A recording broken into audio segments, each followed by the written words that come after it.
اور بھائی ہمارے حضرت والا حضرت عارفی قدس اللہ تعالیٰ سرہ ایک بات کی بہت تاکید فرماتے تھے کہ ارے بھائی یہ سب تو ہیں ہی، دعا کی کثرت کرو رمضان۔ دعا وہ چیز ہے کہ جو اللہ تعالیٰ سے بہت ہی قریب کرنے والی ہے، اور اس کے فوائد دنیاوی بھی ہیں اور اخروی بھی ہیں۔ دعا کرنے والا اللہ تبارک و تعالیٰ اذا سألک عبادی انی فإنی قریب، میرے بندے جب تم سے پوچھے میرے بارے میں تو کہتے بہت قریب ہے۔ کیا مانا؟ جو دعا کرنے والا ہے اس کو اللہ جل جلالہ کا قرب حاصل ہوتا ہے۔ تو دعا کی کثرت، ہمارے حضرت کا تو معمول یہ تھا کہ عصر کے بعد سے مغرب تک مسجد میں رہتے تھے عام طور پہ اعتکاف کے لیے، اور مسجد میں رہ کر کچھ تلاوت کی، کچھ وہ دعائیں مناجات مقبول وغیرہ پڑھ لی، اس کے بعد پھر سارا وقت جو ہے بس دعائیں کرنے میں گزارتے تھے،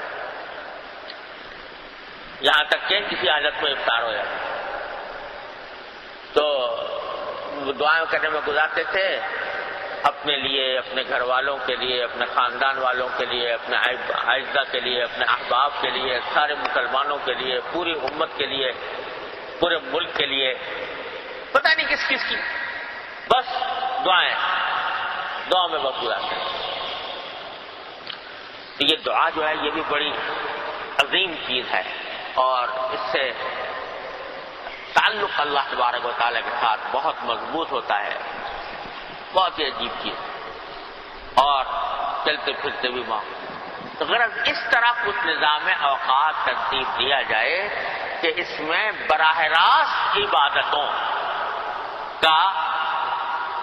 وقت زیادہ ہو بنسبت بالواسطہ عبادتوں کے، براہ راست اللہ تعالیٰ کے ساتھ تعلق جوڑے۔ تو مقصود ہی یہ ہے کہ تعلق مع اللہ پیدا ہو، مقصود ہی یہ ہے کہ بندہ اللہ تعالیٰ کی طرف رجوع کرے، اس لیے پہلے سے اس کی تیاری کرنی چاہیے، اور اس تیاری میں بھی بھائی ابھی سے یہ مانگنا شروع کرو اللہ تعالیٰ سے، یا اللہ رمضان کا مہینہ آ رہا ہے، اس سے صحیح فائدہ اٹھانے کی توفیق عطا فرمائیے، یا اللہ اس رمضان کے اندر اپنی ذات کے ساتھ خصوصی مضبوط تعلق عطا فرما دیجیے، یا اللہ اس رمضان کے اندر جو عبادتیں آپ نے مقرر فرمائی ہیں ان کو اپنی رضا کے مطابق انجام دینے کی توفیق عطا فرمائیے، یا اللہ اس رمضان کی قدر پہچاننے کی توفیق عطا فرمائیے، اے اللہ اس رمضان کی نعمت سے مستفید ہونے کی غرض خود مانگ، ہر نماز کے بعد رمضان آنا، یا اللہ رمضان کے اندر بھی ہمارا نظام اوقات ایسا بنا دیجئے، ایسا کرا دیجئے کہ جس سے ہم اس رمضان کے ساتھوں سے صحیح فائدہ اٹھا سکیں۔ اس کو اللہ تبارک و تعالیٰ کی رحمت سے یہ جب رجوع کیا جائے گا تو رجوع اللہ ساری کامیابیوں کی کلید ہے، ساری کامیابیوں کی کنجی ہے رجوع اللہ، اللہ تبارک و تعالیٰ کی طرف ہر معاملے میں رجوع، تو ان کی عبادت کے لیے بھی انہی سے رجوع کرو۔